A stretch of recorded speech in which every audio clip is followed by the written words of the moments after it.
Oi pessoal, hoje é dia 5 de julho e a gente apresenta a outra informação desde o extremo oeste catarinense. Começa agora o JTT, Jornal dos Trabalhadores e Trabalhadoras.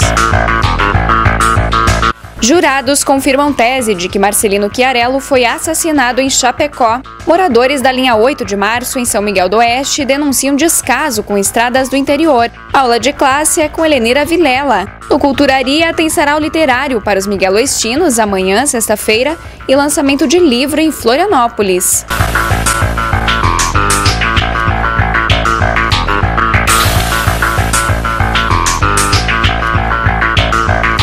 A sentença anunciada após o julgamento popular do caso Marcelino Chiarello, no sábado, dia 30, é de que o ex-vereador foi assassinado de uma maneira violenta em Chapecó em novembro de 2011. A morte de Marcelino chegou a ser comparada com o que sofreu o jornalista Vladimir Herzog, assassinado durante a ditadura militar.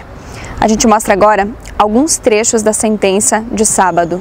Existem sérios elementos que apontam para o homicídio como causa-morte, completamente diferente da causa apontada pela Promotoria Pública de Chapecó para solicitar o arquivamento do processo. Existem elementos que apontam nitidamente a presença de irregularidades, interferências, injunções indevidas, tentativas de intimidação do perito praticadas por servidores públicos na fase do inquérito policial. Terceiro, existem elementos suficientes a apontar que tais irregularidades ou ilegalidades praticadas pelos servidores públicos contribuíram necessariamente para inviabilizar ou prejudicar a instituição do inquérito, como provas não colhidas, provas inutilizadas e que interferiram no andamento regular deste.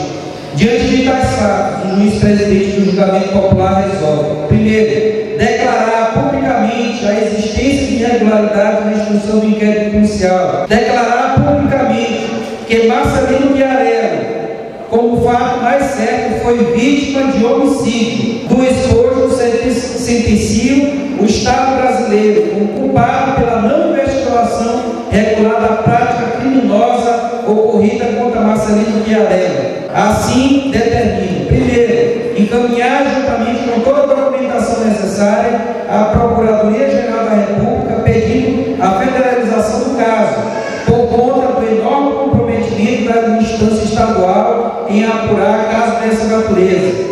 Alternativamente, solicitar ao Ministro da Justiça, o que possibilita a Lei 10.440, permitindo a investigação por parte da Polícia Federal. Terceiro, solicitar a abertura de procedimento contra servidores e autoridades públicas junto às instâncias de controle e fiscalização, especialmente ao Conselho Nacional de Direitos Humanos.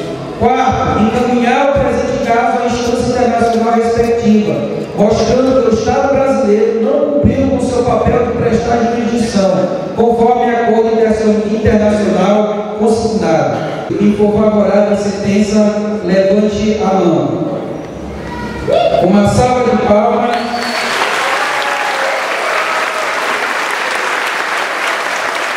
Moradores da comunidade da linha 8 de março, interior de São Miguel do Oeste, denunciam o descaso da administração com as estradas do interior. Estudantes, inclusive, têm deixado de ir à aula. Nessa nossa estrada aqui, que tá um absurdo isso aqui, né? Por causa dos ônibus dos alunos que não vêm tendo de certo ponto para vir pegar os alunos no colégio, né? Tenho meus filhos que vão na aula, eles saem daqui 6h15 da manhã para pegar o ônibus lá em cima, que isso dá uns 2 km de distância, escuro, quando chove eles têm que ir. Então eu pediria para o pessoal do governo aí que desse uma olhada por nós aí, vem arrumar essas estradas para nós aí. Faz tempo já, né? No ano passado até para eles virem dar uma arrumada nessa estrada aqui, nós tivemos que ir lá na prefeitura umas 10 vezes lá, correndo atrás deles lá, para eles virem fazer isso aí para nós. Até que eles vieram, fizeram uns tapa-buraco aí, mas não tá coisa boa na estrada aí. Geralmente os motoristas estão recebendo para vir até aqui em cima, aqui, né, nessa encruzilhada aqui, né? Mas estão vindo até lá em cima na outra entrada lá, que geralmente eles teriam que vir aqui, né? As piazadas que sofrem, né? Quando chove, ou dá sol, ou chove, temporal, eles têm que ir para o colégio, né? Não tem, eles têm que fazer esse trajeto aí. A gente sofre bastante com a estrada aqui do interior porque, digamos que é a única estrada que a gente tem para se locomover até a cidade. E também para os estudos. E até semana passada, eu e meus amigos, a gente faltou a semana toda na escola por causa do transporte. Eles falam que vai patinar o ônibus, por causa da chuva mesmo. Só que a gente não sabe se é por causa que patina mesmo ou é a falta de vontade que eles não têm de subir. No caso, eles simplesmente estão nem aí com essa estrada aqui, de algumas pedras que tem soltas, que é até perigo também para os moradores daqui, que podem cair, sofrer algum acidente, e também nós, estudantes, que, como eu falei, que a gente sofre com a falta de transporte, de não ir para a escola, e assim a gente perde conteúdos. Aqui tem até alunos do pré-escola, que estudam numa escola próxima daqui, no interior, e que alunos do pré, que tem 6, 7 anos de idade, e que é um caminho longo que eles percorrem. Nossa aula acaba 11h45 e a gente, às vezes, mesmo a gente chega aqui por causa do transporte, por causa da estrada também, às vezes 1h da tarde a gente chega aqui. Helenira Vilela fala sobre o tema utopia em mais uma aula de classe para o extremo oeste catarinense.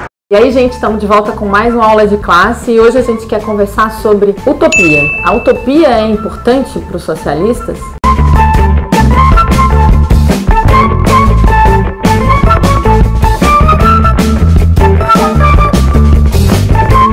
Então, pessoal, é muito comum a gente escutar as pessoas falando que é o sonho que nos move, ter uma utopia que faz a gente caminhar. E isso realmente tem uma importância grande. Che Guevara falava que a importância da utopia era exatamente nos fazer caminhar. Superar essa questão da utopia obrigou o Engels a escrever um livro chamado Do Socialismo Utópico ao Socialismo Científico. O materialismo histórico dialético, que é a referência científica que a gente usa para compreender a realidade, ele mostra pra gente que a gente não pode ser idealista, a gente não pode imaginar uma sociedade ideal e ficar sonhando com ela. A gente precisa construir uma sociedade diferente sobre os escombros dessa sociedade em que a gente vive. E isso significa compreender profundamente que sociedade capitalista é essa que a gente vive, quais os fundamentos dela e o que a gente tem que fazer objetivamente para destruir ela, construindo as bases da próxima sociedade. O idealismo, ele tem um problema porque às vezes, se de um ponto de vista ele ajuda a caminhar, em muitas situações ele paralisa, porque dá uma impressão de uma coisa tão distante e não adianta eu fazer nada, porque isso nunca vai chegar. E não é assim, a gente precisa ser científico. Científico do ponto de vista em que a gente olha profundamente as relações sociais, os nexos fundamentais que determinam a organização da nossa sociedade, atingir eles de uma maneira a poder construir uma outra sociedade. A gente tem que romper com o idealismo. Não adianta só sonhar que é possível se a gente não construir a mudança todos os dias. E é para isso que a gente faz a aula de classe, para a gente conversar sobre as questões objetivas da nossa sociedade e mudá-la de verdade. Aguardo vocês no próximo JTT, tem aula de classe de novo. Depois do intervalo tem lançamento de livro e sarau literário. Fique por dentro, a gente volta já já. Voltamos já com o JTT.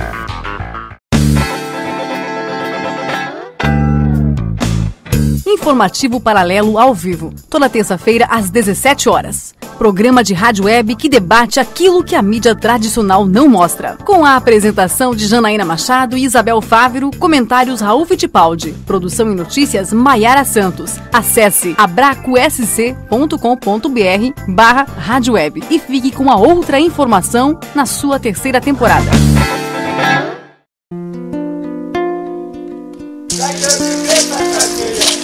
O programa Vida em Resistência em TV Web, produção da Cooperativa Comunicacional Sul, com apoio do Conselho Indigenista Missionário Regional Sul, traz quinzenalmente a história de comunidades indígenas que seguem na luta pela retomada de seu território tradicional e pela manutenção de sua cultura.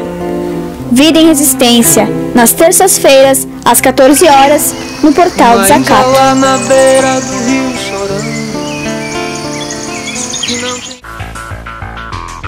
Estamos de volta com o JTT.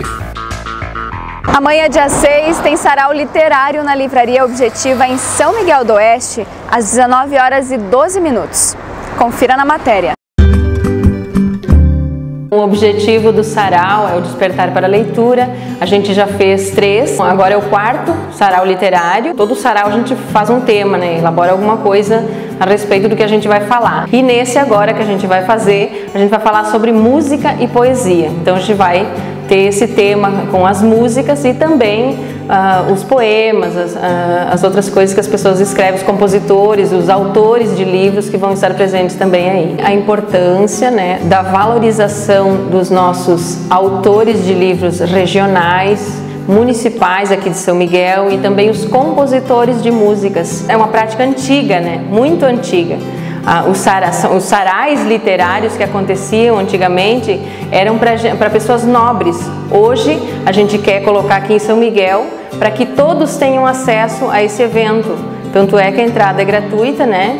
Então todos estão convidados. A minha adesão no sarau se deu a partir de a gente estar montando um livro com 6 autores aqui de São Miguel. Esses autores, dos quais eu faço parte, com mais a participação da Regina e do Fábio, se deu início ao sarau literário. Todas as artes, desde a poesia, a arte desenhada ou a música, sempre teve um papel secundário na nossa vida. Talvez devido à rigidez da cultura, as artes sempre foram algo apenas auxiliar.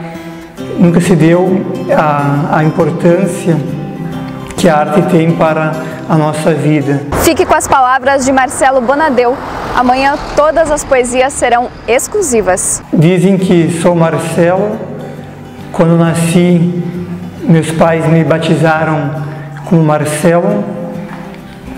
E hoje eu cresci, sou um homem, sou outra pessoa e continuam me chamando de Marcelo. Saindo na rua ontem, eu ouvi uma voz chamando Marcelo, mas não era eu que a voz chamava.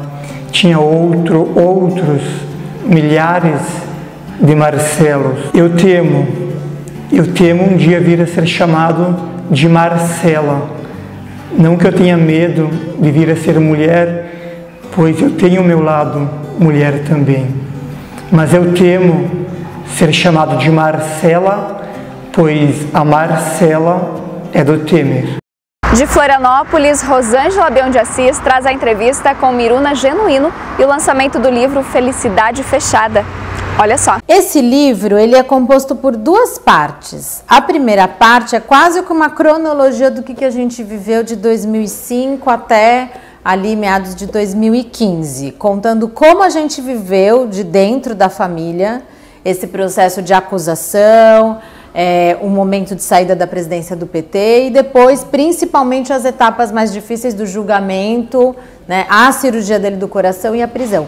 E a segunda parte, que é uma parte muito significativa tanto para mim quanto para o meu pai, são as cartas que eu escrevi para ele quando ele estava na Papuda, porque eu tenho uma relação muito forte com ele e eu não consegui encontrá-lo, então foi a maneira que eu encontrei de estar próximo dele. Eu sempre tive uma relação muito forte com a escrita, desde muito pequena, sempre escrevi, sempre precisei da escrita para me expressar, sempre me ajudou. E aí, sem muito planejamento, acabou que os meus textos se tornaram um meio da gente divulgar a nossa história. Então, na verdade, não teve uma decisão, vou escrever um livro. Ele parte de uma coletânea de textos importantes que a gente foi escrevendo para defender a nossa verdade. Felicidade Fechada foi o título que foi criado pela minha filha, Paula, né? Toda a família participou desse percurso. Acho que eu acabei me tornando a porta-voz quando meu pai